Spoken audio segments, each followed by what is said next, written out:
नमस्कार, खबर उत्तराखंड में आप सभी का स्वागत है। मैं हूं आपके साथ यशु शुक्ला। रुक करेंगे खबरों का, लेकिन उससे पहले एक नजर सुर्खियों पर।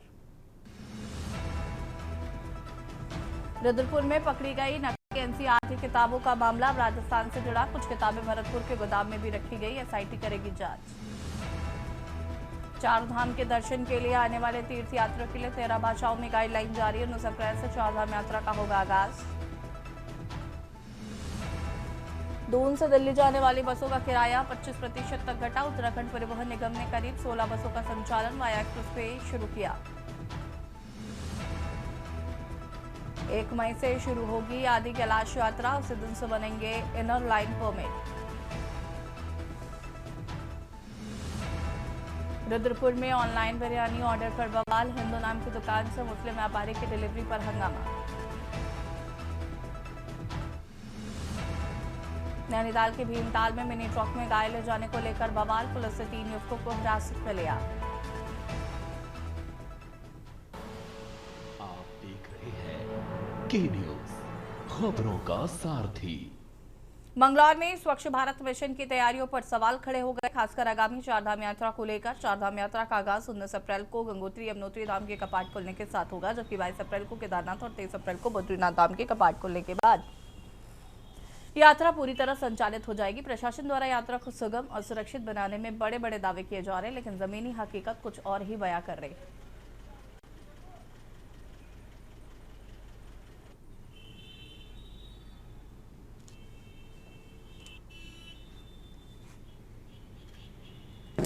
प्रदेश जो है एक पर्यटक स्थल भी है और उसके साथ साथ देवभूमि भी इसको कहा गया है।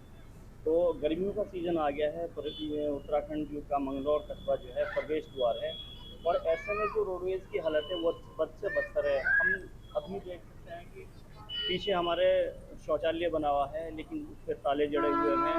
पानी की टोंटियाँ टूटी हुई हैं, पानी की व्यवस्था नहीं है। ऐसे में जो यात्री है गर्मी में परेशान है पानी के लिए। यहाँ कोई अच्छी बेहतर व्यवस्था नहीं है, जबकि बाहर से आने वाले यात्री भी यहाँ रुकते हैं, बसों से भी सफ़र करते हैं, कारों वाले भी सफ़र करते हैं। ऐसे में हमारे उत्तराखंड की छवि इनके सामने क्या होगी। जो रोडवेज अड्डे पर शौचालय था, इसके अंडर कंस्ट्रक्शन चल रहा है। इसका मरम्मत वगैरह का कार्य लगभग अंतिम चरणों पे और जल्दी वो फाइनल टच इसको दिया रहा है। जल्दी इसको जनता के लिए खोल दिया जाएगा। और इसके अलावा जो पानी के वाटर कूलर थे, इसकी भी मरम्मत आदि के लिए बोल दिया गया है। और जितने भी इसी के अलावा और भी अन्य क्षेत्र शहर क्षेत्र में जो है वहाँ पर भी जल्दी इनकी मरम्मत का कार्य प्रारंभ होगा।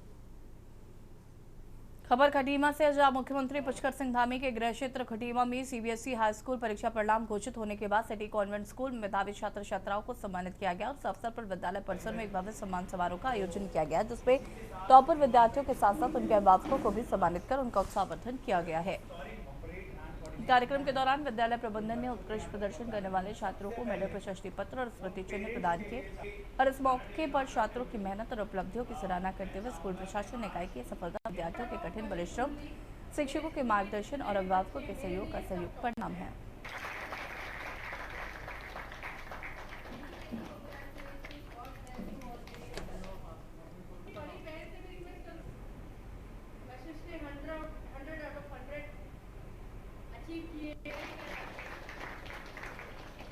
उत्तराखंड के सीबीएसई बोर्ड की जो परीक्षा का रिजल्ट आया है उसको लेकर विभिन्न जगहों पर खुशियां मनाई जा रही हैं। कहीं बच्चों ने टॉप किया है तो कहीं कम नंबर भी आए हैं, उसको लेकर भी आगे तैयारियां जोरों पर हैं।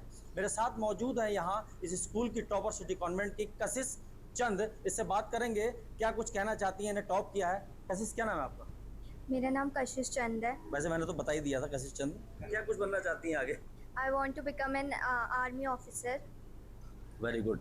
तो इस विद्यालय से आपने शिक्षा प्राप्त की है, तो किसको आप देना चाहती हैं अपना? I would like to express my heartfelt gratitude to MD sir, ED sir, principal ma'am and all teachers and also my family members. और क्या संदेश देना चाहती हैं बच्चों के लिए? हाई स्कूल के आगे क्या करना चाहिए उनको? I would like to suggest to be consistent and put constant efforts since day one. And I would like to say you need only two things: constant efforts and a good deed, and you can achieve whatever you want. क्या कुछ कहना चाहती हैं? जिया जोशी। जिया जोशी, क्या नाम है? जिया जोशी। क्या कुछ कहना चाहती So हैं? I just wanna say thanks to my all the teachers, my parents, and my friends who ever supported me, motivated me whenever I need. So I just wanna thanks to all of them. बच्चों में काफ़ी खुशी देखी जा सकती है। यहाँ पर एमडी सर भी हैं, प्रिंसिपल सर। एमडी सर जरा आगे आइएगा, आप आइए। मैम का ले लिया, आप आइए। मेरे साथ यहाँ के जो एमडी हैं प्रवीण उपाध्याय, इनसे बात करेंगे कि बच्चों को लेकर, यहाँ शिक्षा को लेकर जो मेहनत चल रही है, इसको लेकर क्या कुछ कहना चाहते हैं और क्या आगे लक्ष्य है। क्लास 10th का आज रिजल्ट आया है और सभी बच्चों को, उनके पेरेंट्स को और स्कूल के सभी टीचर्स, स्कूल के प्रिंसिपल को और साथ में खटीमा और पूरे स्टेट, पूरे इंडिया के जितने भी 10th के बोर्ड के बच्चे हैं उनको मैं बधाई देता हूं कि उन्होंने अच्छे मार्क्स से पेपर जो है टॉप किया है। और हमारा विज़न है कि बच्चों को अच्छा परफॉर्मेंस से देश की सेवा के लिए जो है हम उनको भारत सरकार में भेजें और हम चाहेंगे इसी प्रकार का जो प्रदर्शन आएगा अन्य वर्षों में, आने वाले वर्षों में हम इसको दोहराएंगे और इससे बेहतर रिजल्ट करके देंगे। धन्यवाद। मेरे से यहाँ बच्चों से बात हुई जिन्होंने टॉप किया और काफ़ी खुशियाँ मनाई जा रही हैं यहाँ पर। और मुख्यमंत्री पुष्कर सिंह धामी का ये गृह क्षेत्र है, तो कहीं ना कहीं छोटे से क्षेत्र में भी यहाँ प्रतिभाएं पाई गई हैं। और यहाँ देखा जा सकता है शिक्षा के माध्यम से, यहाँ शिक्षा में यहाँ लोगों ने, बच्चों ने टॉप किया है। आगे जो लक्ष्य लेके आगे भी पढ़ाई करेंगे। और यहाँ के जो टीचर हैं, जो शिक्षक हैं, उनका साफ तौर पर कहना है कि लक्ष्य अभी आगे और बड़ा है। बच्चे इसी तरीके से हम मेहनत और लगन से बच्चों को आगे बढ़ाते रहेंगे। सुनील कुमार गुप्ता, के न्यूज इंडिया, खटीमा। देहरादून में एक कॉलेज कार्यक्रम के दौरान कथित रूप से गायक द्वारा अभद्र भाषा के इस्तेमाल को लेकर विवाद खड़ा हो गया है और इस मामले पर भारतीय जनता पार्टी ने सख्त रुख अपनाया है। भाजपा के प्रदेश प्रवक्ता कुंवर जपेंद्र सिंह ने इस घटना पर प्रतिक्रिया देते हुए कहा कि उत्तराखंड एक देवभूमि है और यहाँ की संस्कृति परंपराओं में इस तरह की भाषा और प्रस्तुतियों के लिए कोई स्थान नहीं है। उन्होंने कहा कि सरकार कानून व्यवस्था को लेकर पूरी तरह गंभीर है और ऐसे कार्यक्रमों पर रोक लगाने के साथ साथ आयोजकों के खिलाफ कार्रवाई पर भी विचार किया जा रहा है।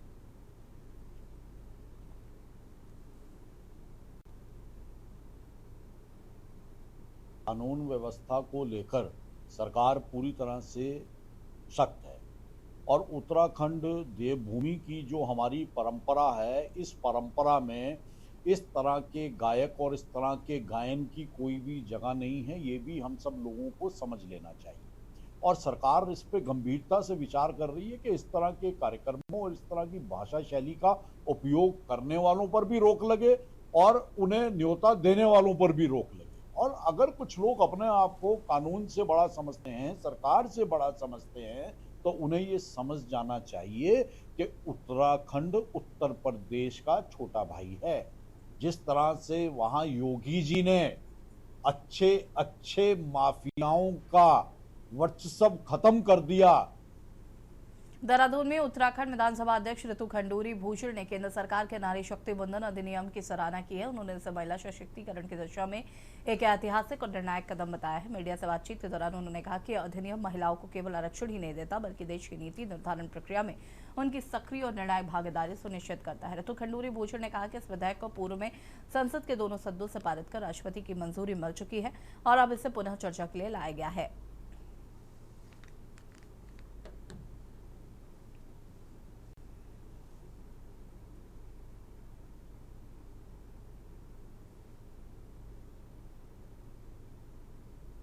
देखिए, आप सब जानते हैं कि नारी शक्ति वंदन अधिनियम 2023 आज दोबारा पार्लियामेंट में लाया गया है, लोकसभा में लाया गया है और उस पर चर्चा हो रही है।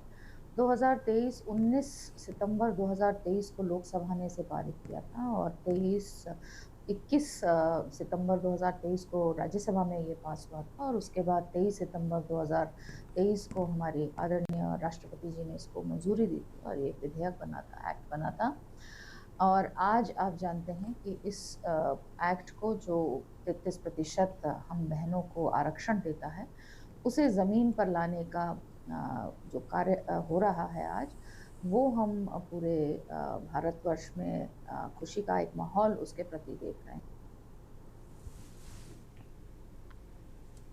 देहरादून में भारतीय जनता पार्टी के प्रदेश मुख्यालय में सीमांत क्षेत्र से पूर्व सैनिकों ने बड़ी संख्या में पार्टी की सदस्यता ग्रहण की है। धारचूला से आए पूर्व सैनिकों का भाजपा में स्वागत प्रदेश पदाधिकारियों द्वारा किया गया। इस दौरान प्रदेश महामंत्री तरुण बंसल और दीप्ति रावत ने उन्हें पटका पहनाकर पार्टी में शामिल कराया। तरुण बंसल ने कहा कि सैनिक हमेशा से राष्ट्रवादी विचारधारा के साथ भाजपा से जुड़ रहे हैं और सेवा के बाद उनका राष्ट्र निर्माण में योगदान देना एक सकारात्मक संकेत है।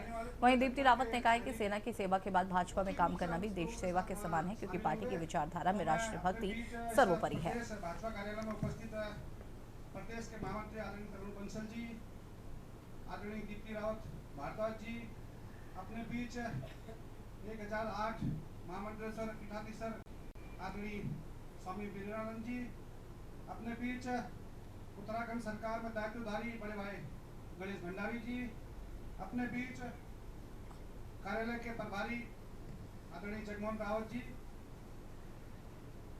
मीडिया प्रभारी क्षेत्र से अपने बीच जो गौरव सेनानी संगठन धारचूला के अध्यक्ष हैं आदरणीय कैप्टन गोपाल सिंह रावत जी की अध्यक्षता में सैकड़ों सैनिक यहाँ पर ज्वाइन होंगे और उनके साथ जो क्षेत्र में रहने वाले पूरे जनपद के सैनिक भौतिक रूप से हम लोगों के साथ वहाँ शामिल होंगे। तो मैं अपने बीच इस प्रदेश भाजपा कार्यालय में उपस्थित प्रदेश के महामंत्री आदरणीय तरुण बंसल जी, आदरणीय दीप्ति रावत भारद्वाज जी, अपने बीच 1008 महामंडलेश्वर पीठाधीश्वर आदरणीय स्वामी वीरानंद जी। देहरादून में नारी शक्ति वंदन संशोधित बिल को संसद में पेश किए जाने को लेकर राजनीतिक और सामाजिक माहौल उत्साहपूर्ण बना हुआ है। इस अवसर पर 3 दिवसीय विशेष सत्र का आयोजन किया गया, जिसमें महिलाओं की भागीदारी और सशक्तिकरण को लेकर व्यापक चर्चा की जा रही है। भारतीय जनता पार्टी महिला मोर्चा की प्रदेश अध्यक्ष ने इस पहल का स्वागत करते हुए कहा कि ये केवल एक राजनीतिक निर्णय नहीं है, बल्कि देश की नारी शक्ति को राष्ट्र निर्माण की मुख्य धारा में जोड़ने का ऐतिहासिक संकल्प है। और उनके अनुसार प्रधानमंत्री नरेंद्र मोदी का ये कदम भारतीय लोकतंत्र में एक महत्वपूर्ण परिवर्तन का प्रतीक है। देखिए, इतिहास तो लिखा ही जा रहा है और हम आभार भी व्यक्त करते हैं अपने माननीय मोदी जी का, और खुशी की आप सीमा आप तय ही नहीं कर सकते हैं, क्योंकि हम जब भी इस नाम को सुन रहे हैं शक्तिवंदन, तो स्वयं ही हमारे मुंह पे एक मुस्कुराहट आ रही है और ये सोच रहे हैं कि इतने समय बाद वो हक जो हम मांग रहे थे वो हमें मिला, अधिकार जो हम चाह रहे थे वो हमें मिला है और हम राजनीतिक सशक्तिकरण की तरफ बढ़ रहे हैं। राजनीति में जो स्थान एक महिला को मिलना चाहिए था और जो अभी तक नहीं था। गदरपुर से एक राजनीतिक बयान को लेकर नया विवाद सामने आया। कांग्रेस प्रदेश अध्यक्ष गणेश गोदियाल के कथित बयान में बांग्लादेशी शब्द के इस्तेमाल पर बंगाली समाज की नाराजगी देखी जा रही है। आरोपी की इस टिप्पणी से समाज की भावनाएं आहत हुई हैं। इस मामले पर गदरपुर विधायक अरविंद पांडे ने प्रेस वार्ता कर कड़ी प्रतिक्रिया दी। उन्होंने कहा कि बंगाली समाज सनातन संस्कृति का अभिन्न हिस्सा है और उसका अपमान स्वीकार नहीं किया जाएगा। उन्होंने मांग की है कि गणेश गोदियाल अपने बयान पर सार्वजनिक रूप से माफी मांगे। तो मुझे ऐसा लगा कि जब चुनाव में आम जनता को बताया कि हमने उत्तराखंड में बंगाली समाज के माथे पर लगा हुआ कलंक को हमने मिटाने का काम किया है, तो उन्होंने अच्छी बात कही। लेकिन ठीक प्रतिक्रिया में जो कांग्रेस के प्रदेश के अध्यक्ष हैं गणेश गोदियाल, उन्होंने भारतीय जनता पार्टी पे और मुख्यमंत्री के इस बयान पे उन्होंने कटाक्ष किया और उन्होंने कहा है कि एक तरफ भारतीय जनता पार्टी बोलती है कि प्रदेश का हम डेमोग्राफी चेंज नहीं होने देंगे। और यहाँ रुकेंगे छोटे से ब्रेक के लिए, जल्द हाजिर होता है।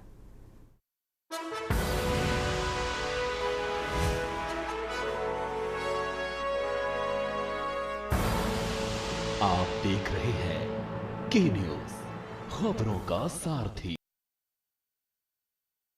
आप सभी का स्वागत है। खबर देहरादून से, जहां पर निजी स्कूलों में फीस बढ़ोतरी का मामला तूल पकड़ता जा रहा है। बीते दिन स्कूल में पढ़ने वाले बच्चों के अभिभावक जिलाधिकारी कार्यालय पहुंचे, जहां उन्होंने निजी स्कूलों में मनमानी तरीके से फीस की बढ़ोतरी को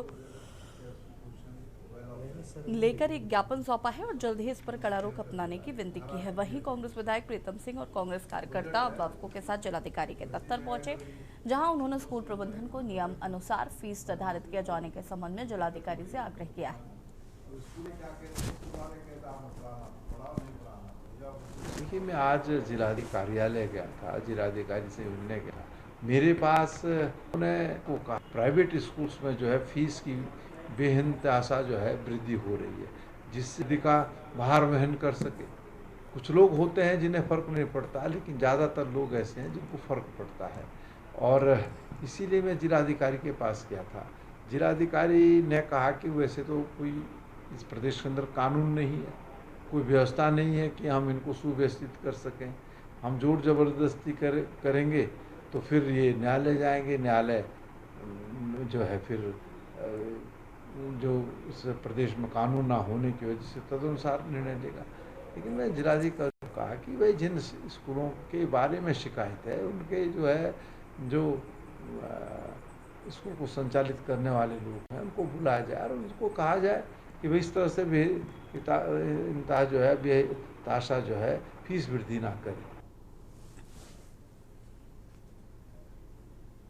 देश की राजनीति में महिलाओं की भागीदारी बढ़ाने को लेकर एक बार फिर हलचल तेज हो गई है। केंद्र सरकार ने महिला आरक्षण कानून को लेकर महत्वपूर्ण कदम उठाने की तैयारी की है। चर्चा में संसद के विशेष सत्र में महिला आरक्षण से जुड़े कानून में संशोधन किया गया है ताकि संसद और विधानसभाओं में महिलाओं को 33% प्रतिनिधित्व देने की दिशा में प्रक्रिया को आगे बढ़ाया जा सके। देखिए रिपोर्ट। महिलाओं को राजनीति में सम्मानजनक हिस्सेदारी देने के लिए मोदी सरकार 2023 में लाए गए कानून को संशोधित करने जा रही है। खास बात यह है कि देश भर की तरह उत्तराखंड में भी महिलाओं की नजर अब संसद के विशेष सत्र पर है, जहां महिला आरक्षण को लेकर नए संशोधित कानून के आने की उम्मीद है। देश की राजनीति में महिलाओं की भागीदारी बढ़ाने को लेकर एक बार फिर हलचल तेज हो गई है। केंद्र सरकार महिला आरक्षण कानून को लेकर महत्वपूर्ण कदम उठा रही है। चर्चा है कि संसद के विशेष सत्र में महिला आरक्षण से जुड़े कानून में संशोधन होने से इसका बड़ा लाभ प्रदेश की महिलाओं को सीधे तौर पर मिलेगा। साथ ही 2 दिन पहले दिल्ली देहरादून एक्सप्रेसवे के उद्घाटन के दौरान प्रधानमंत्री मोदी द्वारा भी महिला आरक्षण बिल को लेकर प्रदेश की जनता को संबोधित किया था। देश भर की बहनों बेटियों को भी विशेष संदेश देना चाहता हूं। विकसित भारत के निर्माण में आपकी बहुत बड़ी भूमिका है। इस देश की बेटियों की, इस देश की माताओं की, बहनों की बहुत बड़ी भूमिका मैं देख रहा हूं। और बहनों बेटियों की सुविधा, सुरक्षा और लोकतंत्र में भागीदारी, ये डबल इंजन सरकार की बहुत बड़ी प्राथमिकता है। आप अभी देख रहे हैं कि दुनिया में कितना बड़ा संकट आया है। इसे दुनिया के विकसित देशों में भी कितना हाहाकार मचा है। ऐसी मुश्किल हालत में भी सरकार का निरंतर प्रयास है कि हमारी बहनों को कम से कम परेशानी हो। साथियों, बहनों बेटियों की भागीदारी का एक और महत्वपूर्ण पड़ाव अब देश के सामने है। 4 दशकों के इंतजार के बाद संसद ने नारी शक्ति वंदन अधिनियम पारित किया था। इससे विधानसभा और लोकसभा में महिलाओं के लिए 33% आरक्षण तय हो गया। सभी दलों ने आगे आकर इस महत्वपूर्ण कानून को समर्थन दिया। अब महिलाओं को ये जो हक मिला है ना, इस हक को लागू करने में देर नहीं होनी चाहिए। सबसे पहले तो नारी शक्ति वंदन अधिनियम 2023 माननीय प्रधानमंत्री जी का मैं आभार व्यक्त करती हूँ। एक मजबूत सोच के साथ, दृढ़ निश्चय के साथ एक बड़ा फैसला, जो हमारी आधी आबादी है मातृशक्ति, उसको सम्मान देने का जो काम माननीय प्रधानमंत्री जी कर रहे हैं, ये बहुत बड़ी बात है। और अभी 16 अप्रैल से लेकर 18 अप्रैल तक विशेष सत्र बुलाया गया है। इसमें मंथन होगा और निश्चित ही पूरे देश की जो महिलाएं हैं, वो पहले उनके लिए नीति बनाई जाती थी, आज वो नीति निर्माता स्वयं बनेंगी। वो स्वयं सदन में पहुंचकर अपनी बात को मजबूती से रखेंगी। भाजपा देश में क्या करेगी? देखिए, जिस प्रकार से प्रधानमंत्री जी द्वारा मैं कहूँगी कि और भारतीय जनता पार्टी द्वारा और केंद्र के द्वारा नारी शक्ति वंदन अधिनियम बिल पास किया गया 2023 में, और वो अब लागू करने की बात है कि अब लागू कैसे होगा। तो लागू करने के लिए कुछ अमेंडमेंट्स हैं जो हमें करने पड़ेंगे कई जगह, तो उसके लिए विशेष सत्र बुलाया गया है पार्लियामेंट का। वो राष्ट्रपति जी द्वारा बुलाया गया है 16, 17, 18 को। अब इस विशेष सत्र में महिलाओं को एक बड़ा परिवर्तन और जिस प्रकार की मैं कहूँगी कि एक ऐसे निर्णय हमारी सरकार हमारे प्रधानमंत्री मैं कहूँगी करने जा रहे हैं जो कि हमारे लिए ऐतिहासिक रहने वाला है। और ऐतिहासिक ऐसा है क्योंकि कभी किसी ने सोचा नहीं कि पार्लियामेंट तक जाना इतना आसान हो सकता है महिलाओं के लिए, क्योंकि वहाँ प्रतिनिधित्व करना हम महिलाओं का वहाँ तक पहुँचना बेहद मुश्किल है। तो पंचायतों में फिर भी आज 33% से लेके 50% तक का आरक्षण देश भर में है।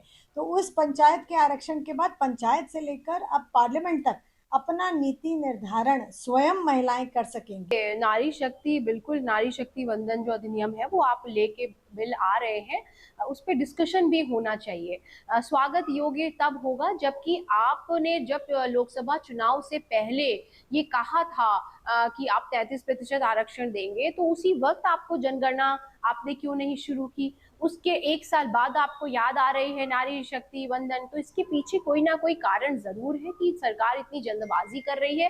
पहली बात, आप जनगणना करवाइए, जनगणना के बाद आप परिसीमन करवाइए, क्योंकि जो है पॉपुलेशन बढ़ी हुई है 2011 की जनगणना के बाद से। और जो भी पार्टीज हैं, जिन पार्टीज का जो भी इशू है, उन इशू को सुनना चाहिए। क्योंकि और खबर उत्तराखंड में फिलहाल इतना ही। देखते रहिए के न्यूज़ इंडिया। नमस्कार।